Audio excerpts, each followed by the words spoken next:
next question, which I guess I'm fighting a lot, is my personal self.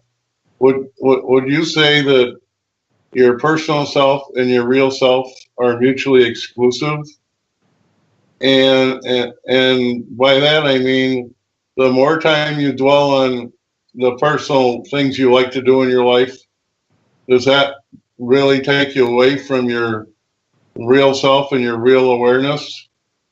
Or so it's like mutually exclusive? So like if you devote a lot of your personal time to your personal things like watching football games and that sort of thing, but that actually takes you away from your real awareness. Could you say something about that particular subject? So in other words, you want to hear what you want to hear, right? I want to know how to become more aware. Is that? Did you hear his question, Sandy? Well, Sandy's about ready to kick me out of the house. I kind of threw football in there. Yeah. Well, I threw Is football okay? Yeah. Can I be a fan of football? Here's the idea, and it's always been so, Bob, and all those lifetimes you spent doing whatever you did, everything is fine, and it's still fine. So whatever you want to do, that's your choice. Well, what I want to do is become more aware. So the question is, the more time I dwell on my personal self, does that really keep me from getting my real goal of real awareness? Well, it's kind of like this, Bob. You know, you look at how you did what you did to get the job you have, right?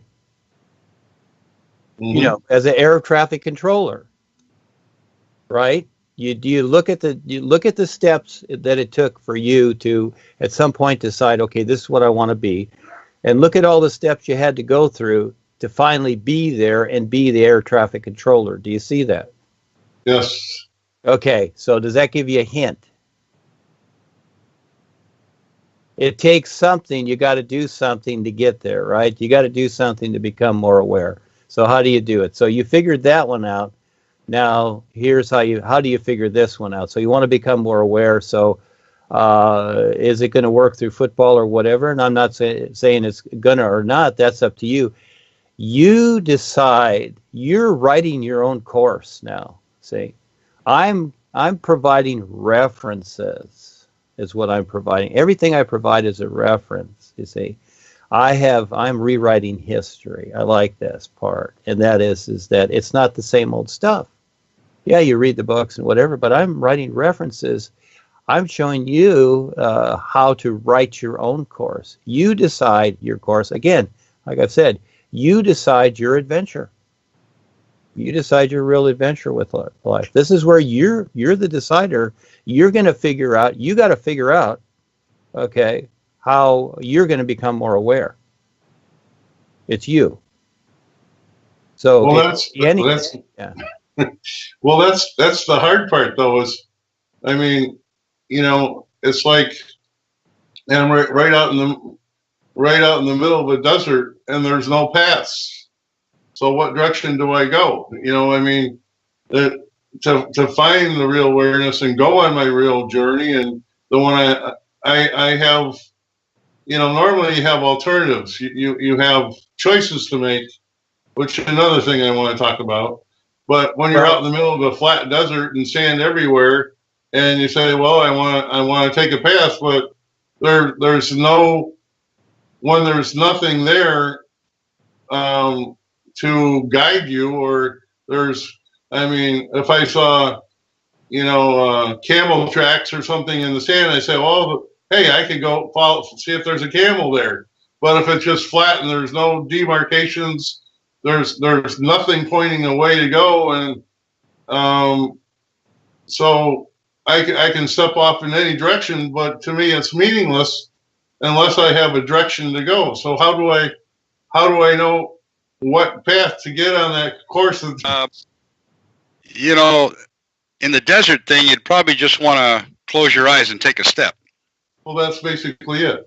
Yeah. So, but there's more to it than that. what put you in the desert in the first place. If you did something that was going to be a risk to your security, your well-being, whatever you want to call it, something that would excite your emotional body, something inside that's fearful, then that's always the best step, because that's when you're going to get help from those places most people don't know about. You're going to get answers. You're going to be able to move in a direction that's not just for you, it's for everybody.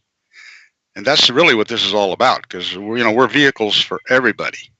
The difficulty is for the individual finding that specific path, that specific thing or step that he needs to take to give him the ability to receive those things that are going to be for everybody.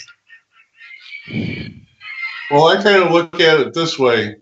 Here I am, and I'm waking up out of a dream, and all of a sudden there's a new possible reality for me, and I have all the past that I've ever done has nothing to do with the possibilities of the future. It's like waking up in the middle of the desert, and like you can't remember your past. So the past, like you said, you don't have that memory of how you got there. Here you are, waking up as like a new person and a new awareness.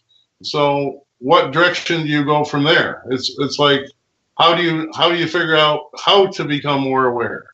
And here you are with where you can't trust you have no knowledge of your past, or whatever your past was not helpful. And here you are. Oh, okay, go ahead.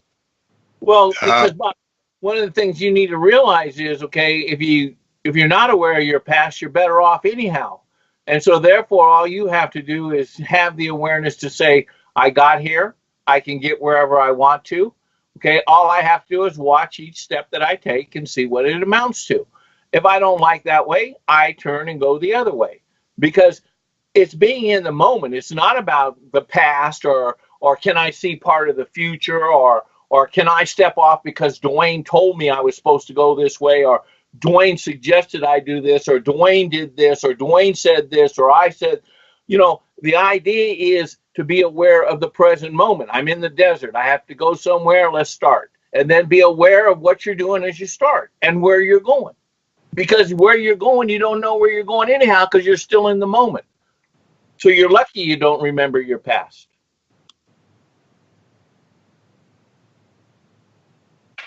Well, your past is the key to your future, and your present life and everything going on around you is trying to get you moving in a direction to not only be aware of your past, but to be aware of what you need to do to help get other people in line with their own process and what they need to do to move them along. And it's going to be different for most of us. We all have a different process that we'll just say blessed with, because I know that that's something most people don't really get when they're in the middle of the fire.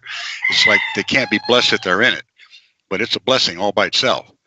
And once you've come to that revelation about who and what you are and where you've been, what you're doing, you're gonna find that there are accesses to the information you need, no matter what the difficulty or the hardness might be, or how much energy it's going to take you, and lack of energy. There's two sides to that, to get you to the next step that you need to take. And that's part of our process. That's part of our whole growth process. And those, as I've said before, those who are doomed to learn from their past are going to repeat it. And so when you come into this life, you come in with everything you've had. You're the sum total of everything you've ever been. So there's things in there that you don't even know about until you start asking the right questions. And the boys are always there. They're more than ready and willing. They're not going to make you learn. You got to ask for it. You got to ask for, ask the question, what is it I need to be focused on? What is it I need to be doing to help me grow? And you may not like the answer. I didn't. It was scary as hell. But nevertheless, I couldn't negate it, because I knew inside, no, this is the direction you got to go. You're going to have fun doing it? No. Is it going to cost you a lot? Yeah. What are you going to gain by it? Oh, well, that's not even something you can explain to somebody. So, anyway. Thank you. The other day, when I was rambling on forever and ever and ever, Duane, you made a comment to the fact that free will is a something or another. Would you care to expand on people's right to free will and exactly how that mechanism works? Well, it's more than obvious because we're all in life, and life is what it is. Not what we think it is, it's what it is. But in the meantime, because we can think, assume, and all these other things, we started off with grunts, kind of like, we'll just use the caveman idea, whatever, just kind of looking around, then going from there. The free will is a given. Okay, that's a given. This is just like breathing air or anything in life. It's a given. It already is. It's not something that we invent. It's just something you might say, discover along the way that, oh, I can do this or I can do that. But you look at the world how it is, how it's set up for people to be restricted. And so, just look at the educational system, how the imagination is restricted. They want to indoctrinate you to be literal, to fit into a box and a square according to being controlled. This is the difference. And certain people have set up the system how they want it, and they don't want competition.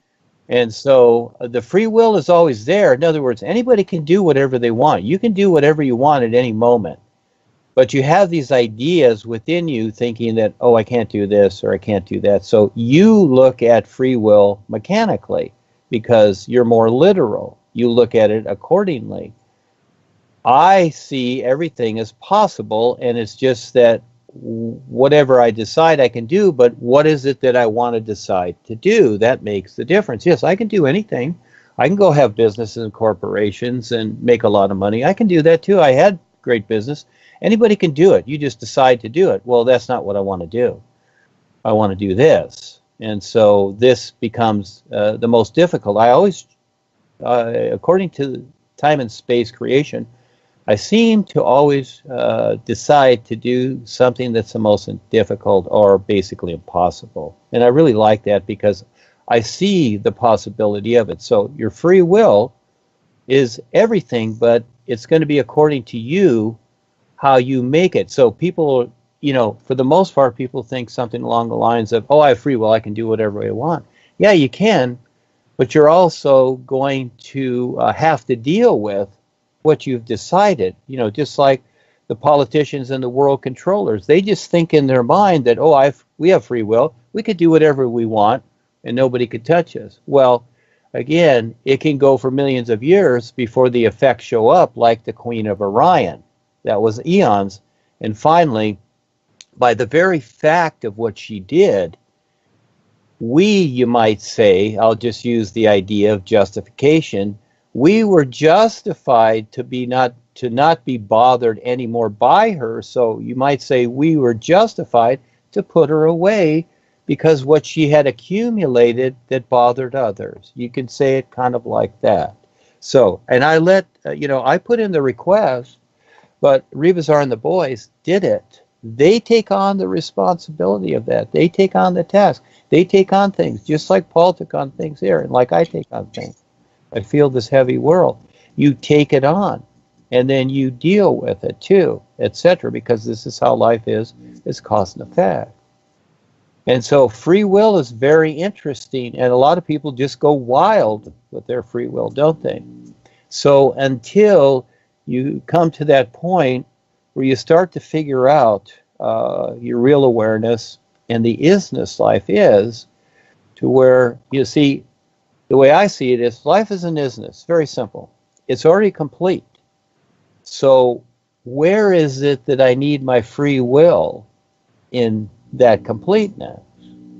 I don't see that I do, because it supports me as I'm willing to stand 100% real with it and just simply recognize what's taking place. So again, the big deal in creation is the individual's free will. And so for the most part, we have these 5 bodies and we're agitated here. Oh, we want to do this. We want to do that. Oh, I want to go there. I want to see this.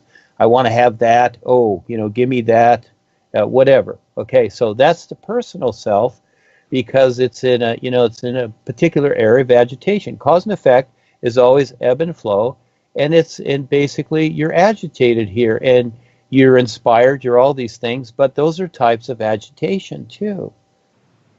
Because I look at the sun shining. For me, this is what I do. And I'm not saying this is for everybody because it's not. Everybody's going to see it a particular way, and it's all fine. You decide. So the becoming more aware and your free will, yes, you exercise your free will, but what else is there besides free will? So if life is a completeness, see, free will basically is a deciding factor when you know that, oh, I can have this, I can do this, whatever. That's my free will. I can do whatever I want. That's more on the personal side. Would you even imagine that the is sitting there considering that? Oh, gee, I can do this, or I can make this, or whatever. No, it's not. It's an isness that is more so than what the personal side can consider. So again, comparison. So your free will is not the mechanics that you think it is because you're using your literal side to see it a particular way. You see, so everybody's going to see that a particular way. And it's usually according to the personal self, right? And it's just like the know-it-alls in the world here. They think they know what life is, but they demonstrate they don't because they have free will. And so they are using their literal side, just like Monsanto or whatever, thinking that, oh, we can do better than life itself. And it only gets worse. Everything they do gets worse and worse and worse. It doesn't get better.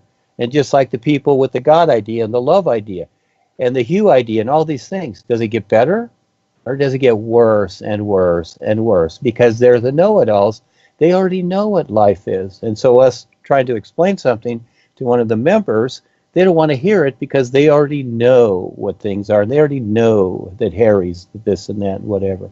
Well, they really don't, do they? So free will is very interesting, and you decide how to utilize your free will or not. And it's kind of like voting.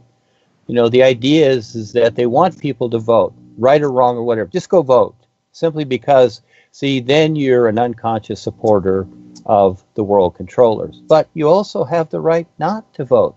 And a lot of people all of a sudden feel guilty. It's like, oh, gee, I should vote, but I don't want to.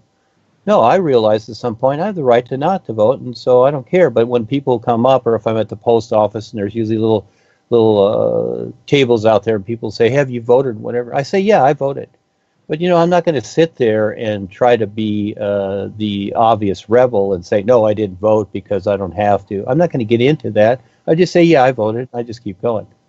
But I realize I have the right not to vote. So your free will is very interesting. You have the right to exercise your free will. And you watch politicians, how they'll utilize this fact. It's like they will use that statement. Everybody has the right to utilize their free will. See, they want you to create an action because by the very fact that you create an action, there's some agreement there, and they'll deal with it to control you. So again, yes, becoming more aware about your free will and all that's taking place in creation. This is what we're presenting so everybody survives better. But free will is very, very interesting. But I see myself that with the isness in the real universes, I don't need free will. It's recognition. Because here free will is like, oh, I want this, or I'm going to do this, or I'm going to go there. Basically, that's your free will. You can do that, whatever. In the real universes, it's recognition and perceiving. So why do I need free will when I'm simply observing and recognizing what already is complete? So there's the difference. Well, when you made your comment the other day, it sounded to me like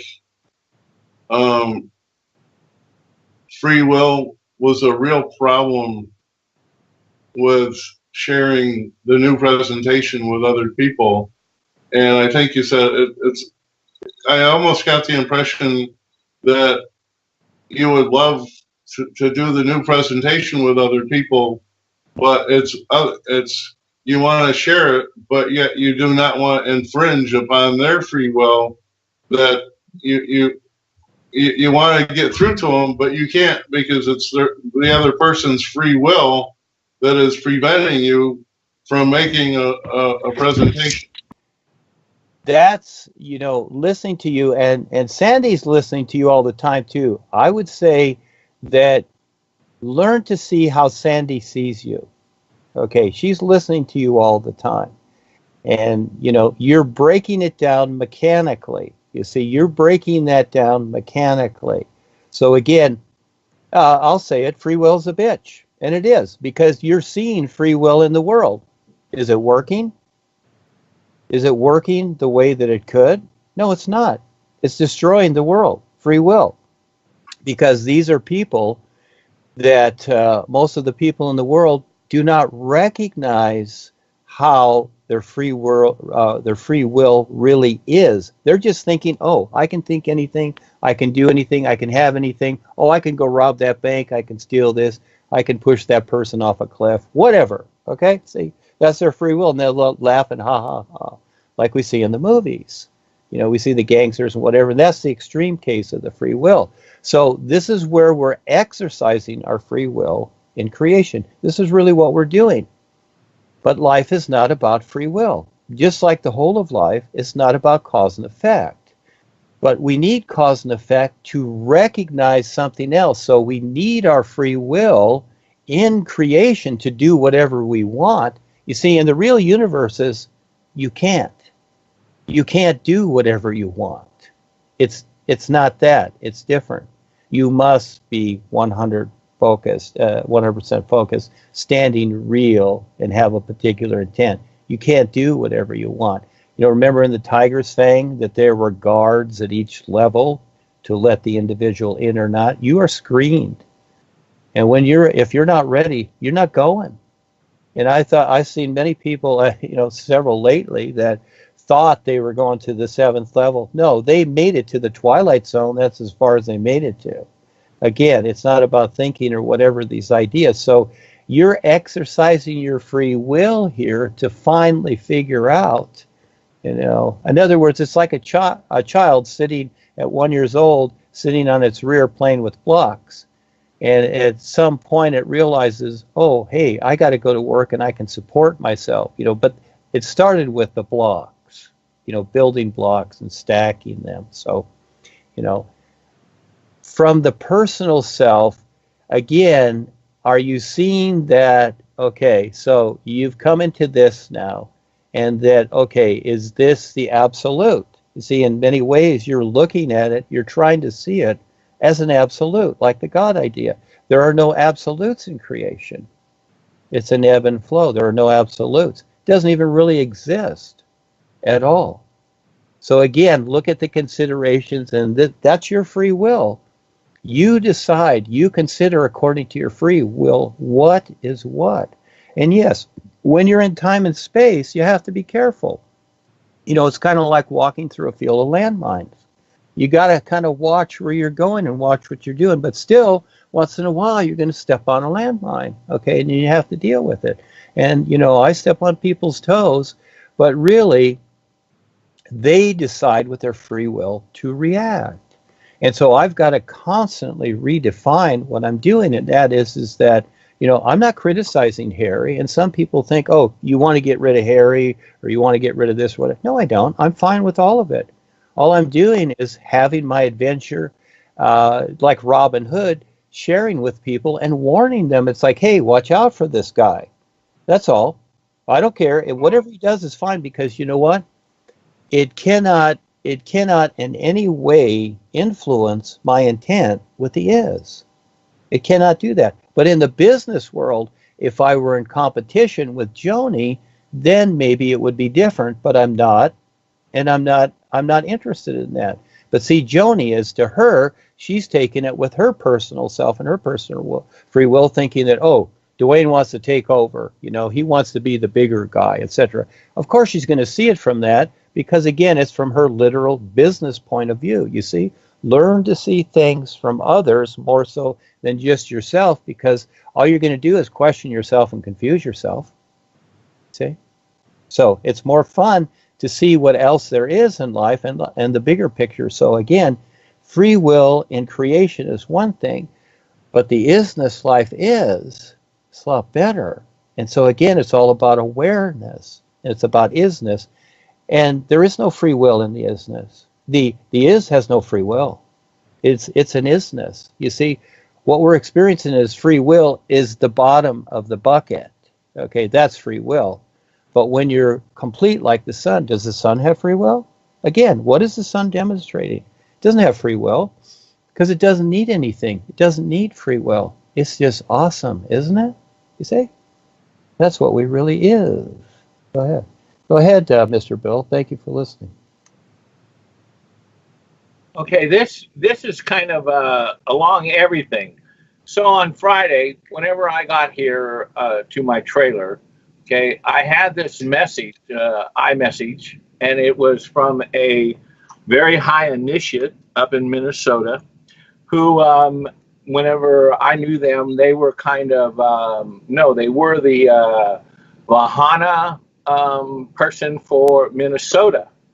So Friday, I get this message. It says, Bill, can you give me a call when you can? I'm planning a getaway in California. Call Homeline first, cell second. And it says, thanks. And I wrote him back and I says, thanks for the thoughts. I'm working in Texas, won't be in California until the last part of December. I gave up Eckankar a few years ago. That's why I haven't seen you in Minnesota. Let me know if you think I still might be able to help. I need to get away for a while. Where in Weaverville would be a good place and need thoughts to just let go of. And also just stuff to let go of. I wrote back, I said, I do not know if I can help you. I would not recommend Weaverville as a getaway place, more like a collection place. You might try singing "New You," and asking Rebazar for some clarification. I let go a long time ago. I'd invite you to Texas, but my trailer is a mess. I'm sorry to hear, she wrote back, I'm sorry to hear you gave up Eckankar. I love it. Bye-bye. And I says, Eckists are so closed-minded. Thanks for the thoughts. Who's in charge of Eckankar, Joni or Harold? And she never responded. And this happens right after Bob and Sandy do their deal up there in the Worldwide. And here this higher initiate just happens to have thoughts and can't get it together and everything else. And I thought, this is really something. So anyhow, just something I wanted to share with y'all. Thank you. Well, thank you.